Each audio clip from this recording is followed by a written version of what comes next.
कभी दुनिया के सबसे बड़े कपास उत्पादकों और प्रमुख निर्यातकों में शामिल भारत अब अपनी घरेलू जरूरतों को पूरा करने के लिए ज्यादा कपास आयात करने की ओर बढ़ चला है।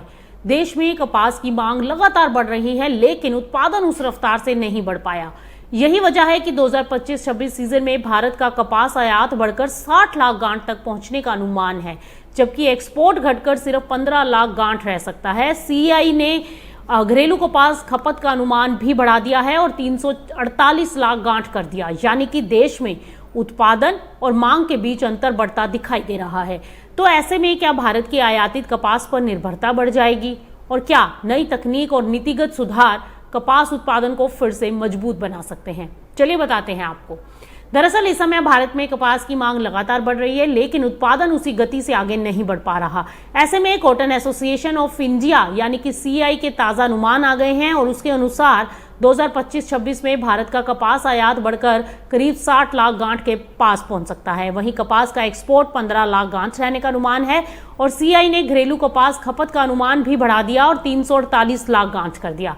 यानी कि देश में कपास की जरूरत तो बढ़ रही है, लेकिन घरेलू उत्पादन और डिमांड के बीच का अंतर भी बढ़ रहा है, जिसका सीधा मतलब यह है कि आने वाले समय में भारत को अपनी जरूरत पूरी करने के लिए आयातित कपास पर ज्यादा निर्भर रहना पड़ सकता है।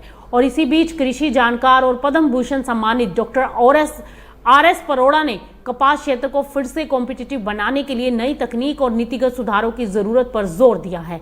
उन्होंने कहा है कि दुनिया के कई बड़े कपास उत्पादक देशों ने आधुनिक कृषि तकनीक और नए नवाचारों को तेजी से अपनाया, लेकिन भारत पिछले 2 दशकों में आनुवंशिक रूप से संशोधित यानी जीएम तकनीक का पूरा लाभ नहीं उठा पा रहा।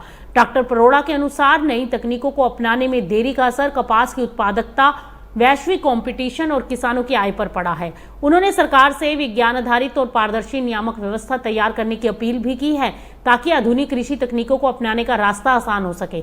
उनका कहना है कि कपास क्षेत्र की व्यापक समीक्षा के बाद आधुनिक जैव प्रौद्योगिकी, वैज्ञानिक नियमों और नवाचार पर आधारित एक लंबी अवधि की रणनीति बेहद जरूरी है। डॉक्टर परोड़ा ने यह भी कहा कि हाल ही में घोषित कॉटन मिशन में जीएम कपास तकनीक को बड़े स्तर पर अपनाने का स्पष्ट रोड मैप दिखाई नहीं देता। उनके अनुसार नई तकनीक किसानों की आय बढ़ाने, उत्पादन सुधारने और भारत की वैश्विक प्रतिस्पर्धा मजबूत करने में अहम भूमिका निभा सकती है। इसी के साथ कृषि विशेषज्ञ पीयूष सिंह का मानना है कि कपास क्षेत्र की मौजूदा समस्याएं केवल अस्थायी नहीं हैं, बल्कि उनके पीछे कई चुनौतियां भी हैं। नई तकनीक और कृषि नवाचार को बढ़ावा देने वाली नीतियों की कमी ने कपास क्षेत्र की मुश्किलें बढ़ाई हैं। भारत में सबसे ज्यादा कपास उत्पादन गुजरात, महाराष्ट्र और तेलंगाना में होता है। देश में करीब 60 लाख किसान कपास की खेती से जुड़े हुए हैं और इसके अलावा भारत का बड़ा टेक्सटाइल और वस्त्र उद्योग भी कपास पर काफी हद तक निर्भर करता है। ऐसे में घरेलू उत्पादन में कमी आना और आयात पर बढ़ती निर्भरता सिर्फ किसानों के लिए नहीं, बल्कि पूरे कपास और टेक्सटाइल इंडस्ट्री के लिए अहम चुनौती बन सकती है।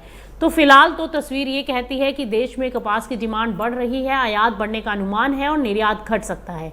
अब आने वाले समय में नई तकनीक, बेहतर बीज, वैज्ञानिक खेती और नीतिगत सुधार ही ये तय करेंगे कि भारत कपास उत्पादन में अपनी विदेशी बढ़त फिर हासिल कर पाएगा या आयात पर अपनी निर्भरता और बढ़ाएगा।